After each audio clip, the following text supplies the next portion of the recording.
అనగనగా ఒక పచ్చని అడవిలో ఏకు అనే ఒక బుజ్జి ఏనుగు ఉండేది. ఏకుకి అరటిపండ్లంటే చాలా ఇష్టం.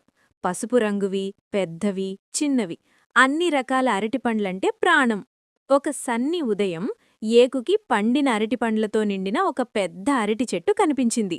యాయ్! ఇవన్నీ నావే! అని నవ్వుతూ పండ్లను కోయడం మొదలుపెట్టింది. కాసేపటికి తన స్నేహితులు అక్కడికి వచ్చారు. కోతి అడిగింది, ఏకు, నాకొక అరటిపండిస్తావా? ఏకు, లేదు అంది. కుందేలడిగింది, ఒక్కటంటే ఒక్కటి ప్లీజ్. ఏకు తన తల ఊపుతూ లేదు లేదు లేదు అంది. ఏకు తింటూనే ఉంది. చివరికి తన కడుపు డబడబలాడింది. అయ్యో అని ఏడ్చింది.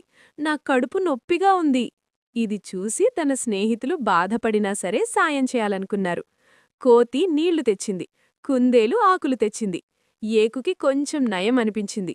అప్పుడు మెల్లగా ఇలా అంది, మిమ్మల్ని పంచుకోనివ్వనందుకు నన్ను క్షమించండి.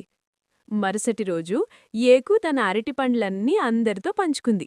అప్పుడేమైందో తెలుసా? అరటిపండ్లన్నీ ఒక్కతే తినడం కంటే అందరితో పంచుకోవటం వల్ల తన మనసు ఎంతో సంతోషంగా అనిపించింది. నీతి: పంచుకోవడం అందరికీ సంతోషాన్నిస్తుంది, నీతో సహా.